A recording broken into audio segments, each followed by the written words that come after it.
I'm starting this with tears in my eyes. It's been nearly 2 years since we were together, and truly I thought I was over you. Being hacked brought up old wounds. They pretended to be you following me on Instagram, where I've been filming. I've started a YouTube channel, Rebecca Campbell, Manitoulin Island. I've been wanting to put pen to paper to hopefully deal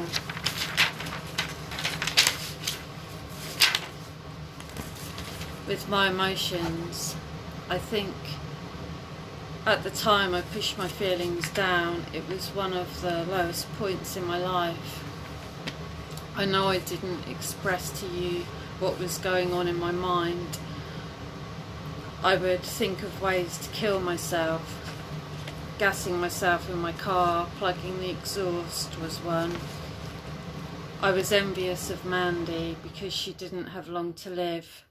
I feel ashamed of this now, the self-hate and disgust of my slashed wrists every time I would think of you afterwards.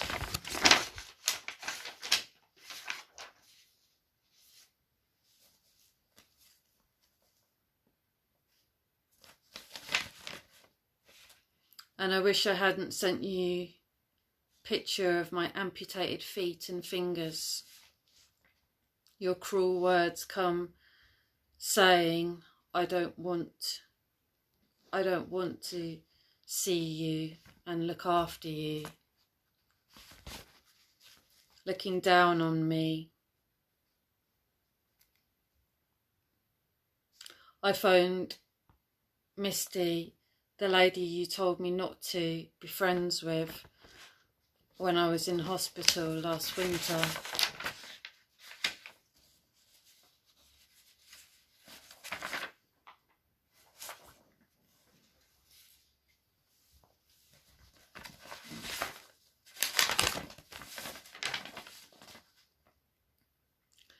Years since I spent time with you, I need to get over myself and get you out of my head. I'm talking to as many women from Pink Cupid now I'm leaving. It's nice to have people saying good morning, have a little banter.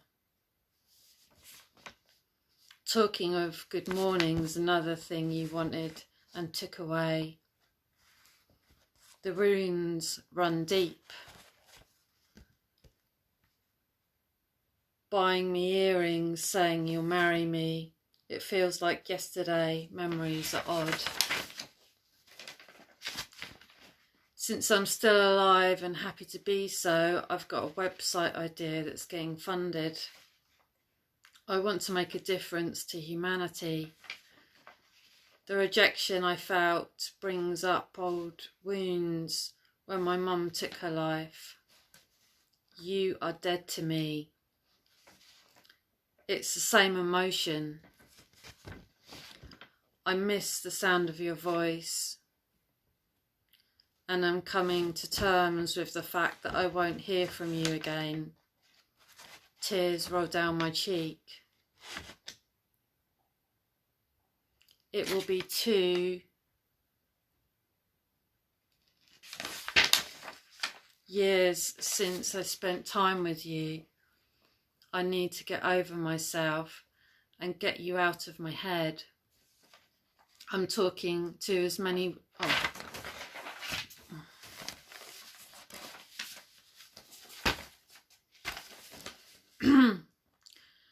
The spiralling words that you wanted to marry me would roll around my head.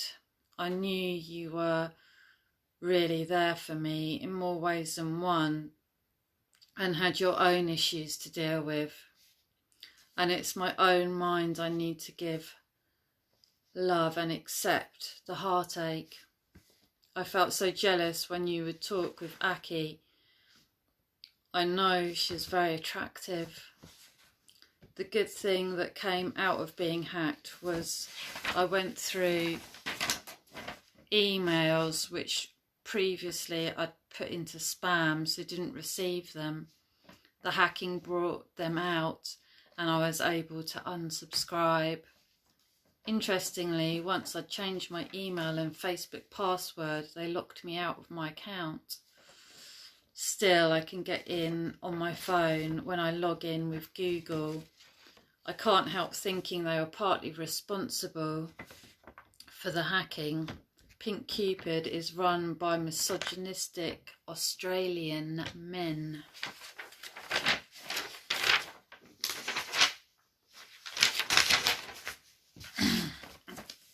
Another time that holds deep pain is after I had surgery.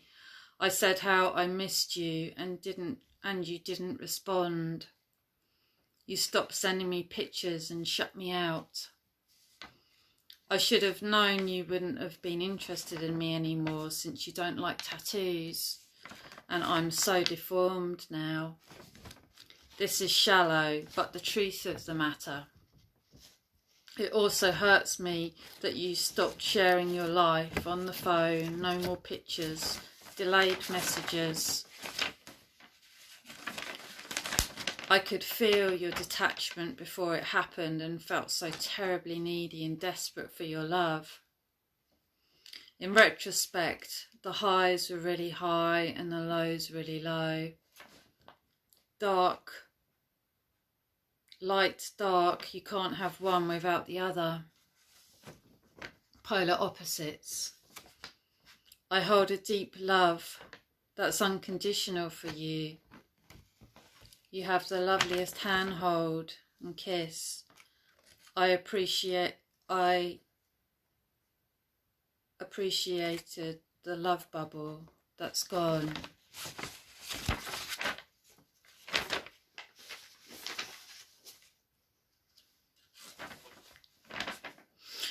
I know now that my needy energy is a repellent, and it was my energy pushing you away. In the end, you always have to look at yourself for answers.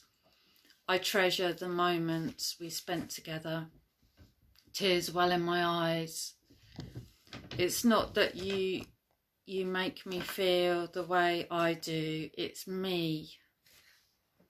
Sorry for offloading this on you, but I'm giving it a shot to let you go and be able to have a voice. And I hold dear to me the highs of being with you. You would say you were going to phone me, then didn't. Several times. When I told you that you had broken my heart, you were so angry with me, went off on how I was being abusive when I was being honest. Then you left Facebook saying we would speak on WhatsApp, but for months go by without communication from you. Every message after that has been a dig towards pushing me further.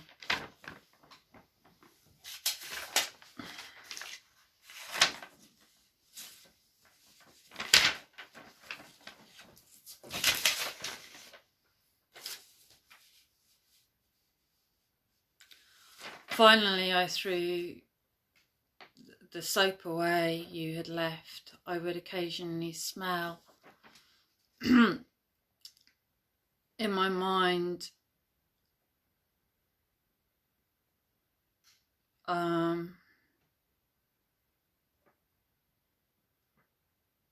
sorry if this sounds creepy. In the end, we really didn't spend a lot of time together with each other, and with your guard being up for so long, it leads me back to rejection. I was consumed in your life through messages, photographs. In the beginning you sent me so many that I remember saying, stop sending me emails. The truth hurts. I can really go on, and I wish I hadn't sent you pictures of amputated I wish I hadn't sent you pictures of my amputated feet and fingers.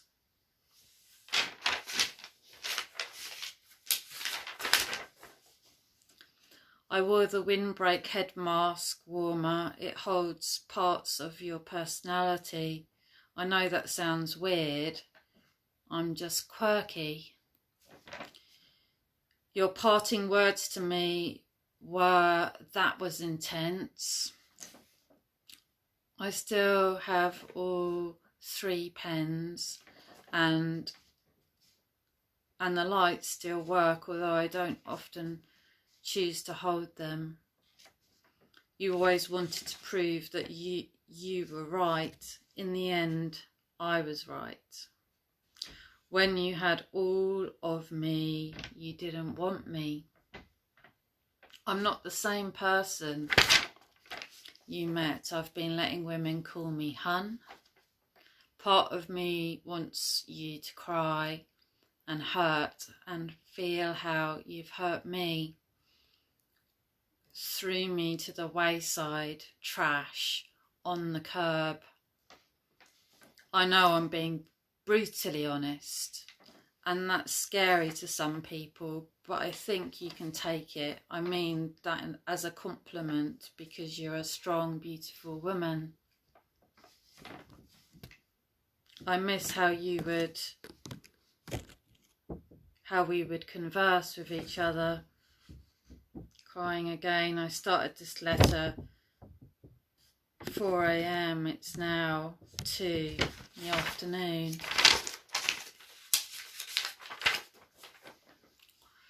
I'm writing my every thought about you down. You're going to think it's intense again. I'm allowing myself one day with you completely. I'm getting weirder by the second. I'm so self-critical. I had a bath earlier, lit the candles, blessed the water with drops of eucalyptus, and let go of the anger I feel towards you. I should really say I miss you the way you would write to me, "What are my lessons to be learnt?" I miss the sound of your voice, deep chuckle, wide smile. I miss your touch. I made a decision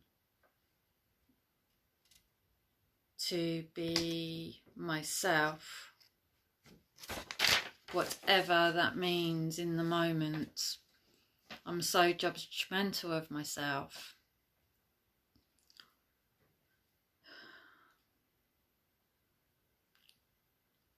Amy showed me a message you had sent her with love and kisses. You were mimicking her style of communication. And when I said, "Talk to me, not my friends," you were fierce. You said I was being abusive. Weirdly, at that point, I thought, really, you do love me. Really, you were just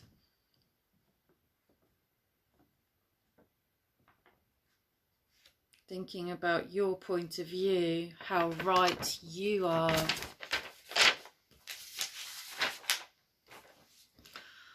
I went to Home Hardware, brought galvanised chain. It's expensive but lasts a lifetime. Drilled 2 holes, brought 2 clips and made a swing solely with the thought of kissing you in mind. The kiss wasn't long, and on our walk back, all you could talk about were all the other women I was going to kiss. On the swing, I made it for you. I took it down this spring. It felt tainted.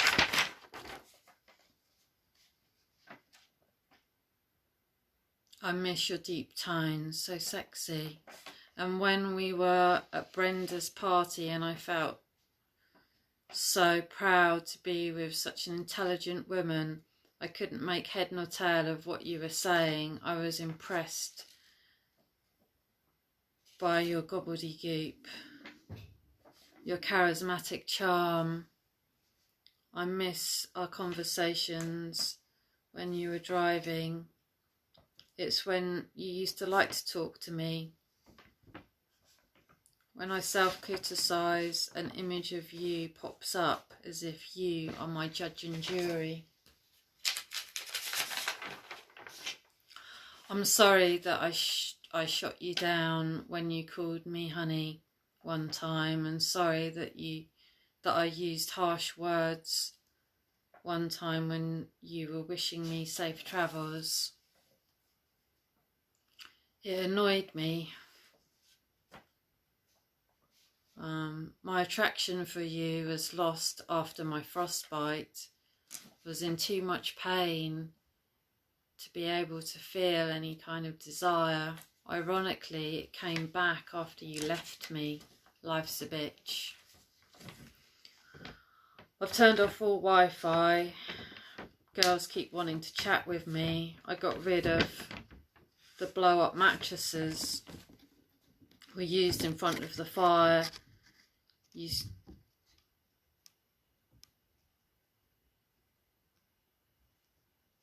mocked me, disgusted by my intake of painkillers. The same way I got off them. So emotionally I was rock bottom. It was so exciting to me when you would message and you would give me 5 or 10 minutes of talk time. I could feel your excitement was gone. I no longer filled your cup. I drained it. Bath number 2. Letting go of more things. The energy was going trotting out of me. I said to you in the beginning,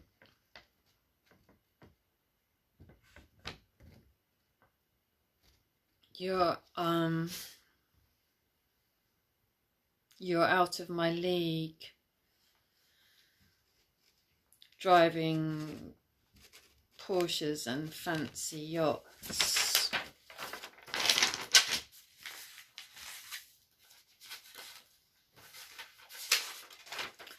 I'm talking to a girl from South Africa. She says she's coming to Toronto in January. She sent me a picture, beautiful lady of colour. For the first time I thought I could snuggle into your armpit and hug you. She is not just another con artist preying on lonely people. Hopefully. I'm finding it hard to trust. Truth. My ego wants to protect me, stop me opening my heart. The last time I completely went Wi-Fi free, it was for 2 days. After I got out of hospital, I'd smoked a lot and went back to the place of fear.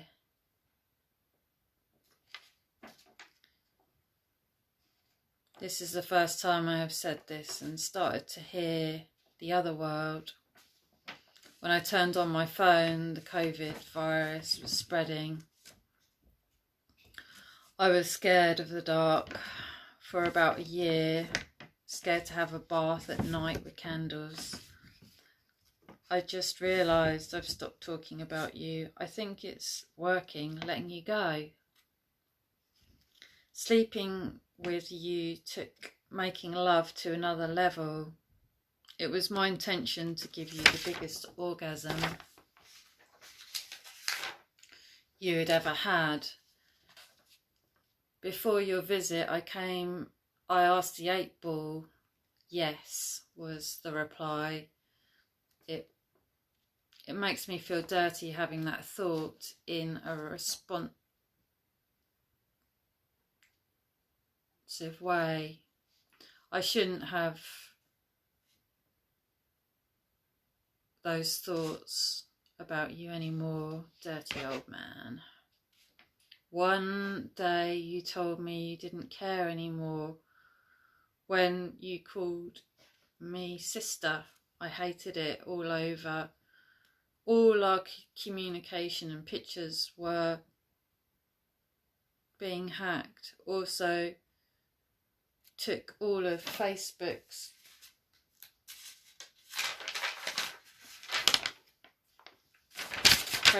pictures off Messenger. They were there for the longest time. I couldn't read them. When I did, it was too painful.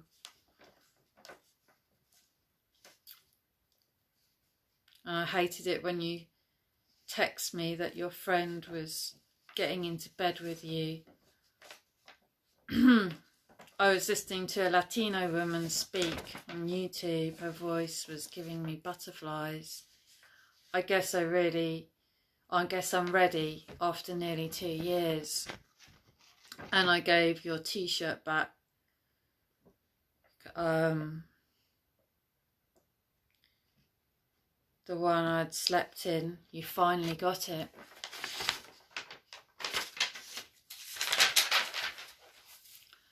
Facebook told me in the midst of the hack that people get in via your friends and they imitate Facebook. You warned me that Facebook had been compromised. I learnt a lot of lessons, luckily, before the real business starts. I keep telling myself, you're not interested in me, accept it. I'm excreting foul odours from my armpits, it stinks. A few times when I'm stressed, once being put in a mental hospital for the first time. The next was when I got a job after not working for 10 years in First Engineering. The clouds are grey and moody, rainy day. I'm stopping myself writing any more thoughts unless they're about you. I call Hero Butterbean. You liked it when I once called you Butterbean. I've stopped making my bed every day.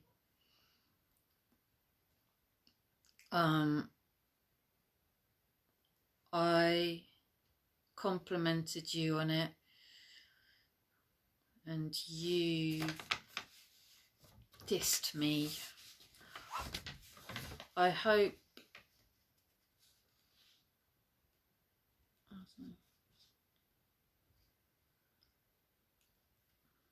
I miss playing backgammon with you.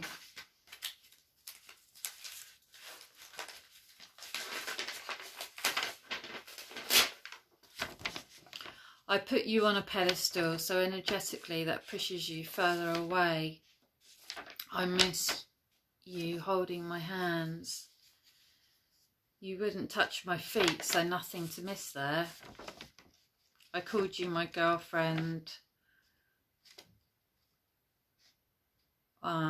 The psychiatrist, when the psychiatrist wanted to inject me, I used your position to intimidate her. I miss how you didn't leave my side for days.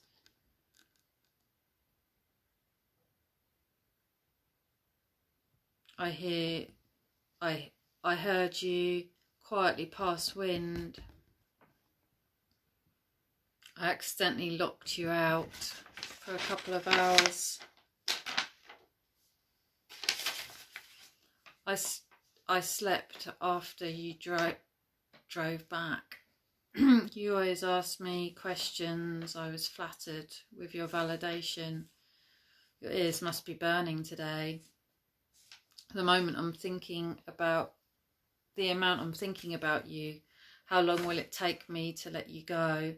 I need to stop clinging on to false hope. And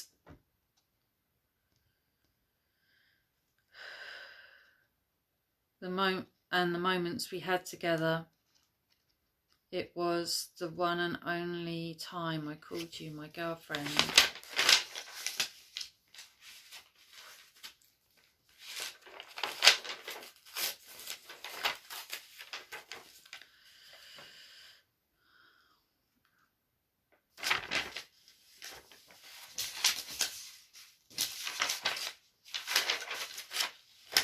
In the end, you kissed me too many times. It lost the feeling, except for occasionally when we went to Berry Island. We kissed outside. Our lips parted. You mentioned how turned on you felt. I felt it too. Your tenderness. You treated me a bit like an object, but I loved your attention. Our first kiss on the sofa. I've lost that feeling. It stayed with me for so long. After your visit, my body felt as if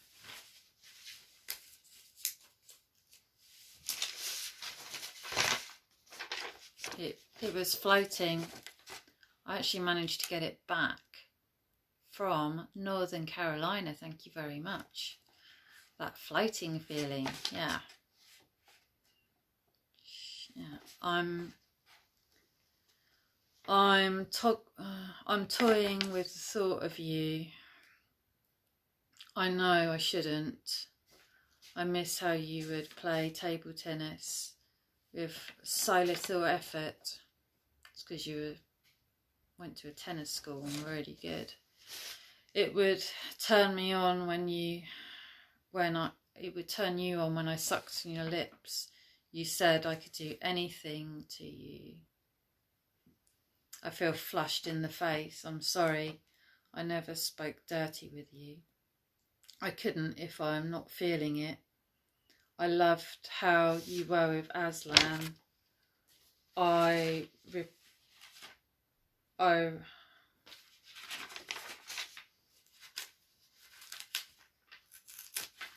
stroking him.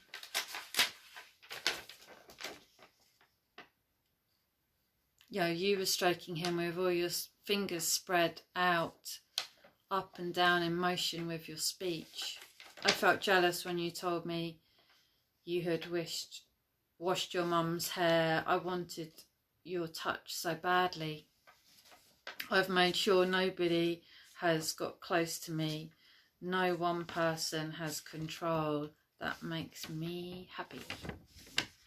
2 times this month, the police have come round asking if I want to go into hospital. Jenna is no longer my next of kin. I've no time for flakes, disrespecting people. I feel safe here with COVID outside.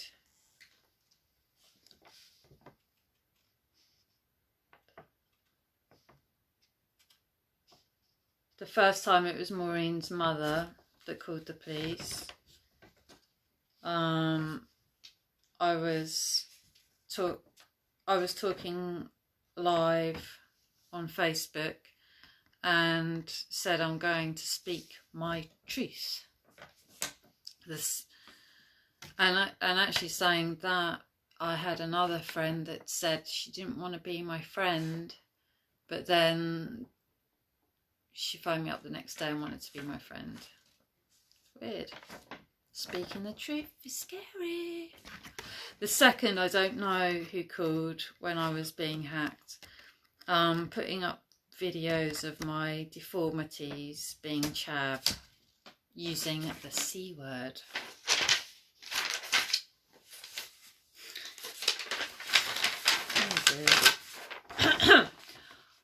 My one video was banned, the rest were put to 18.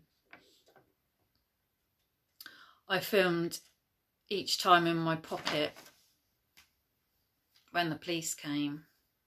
Put it on YouTube Oh, filmed it on Instagram, then put it on YouTube.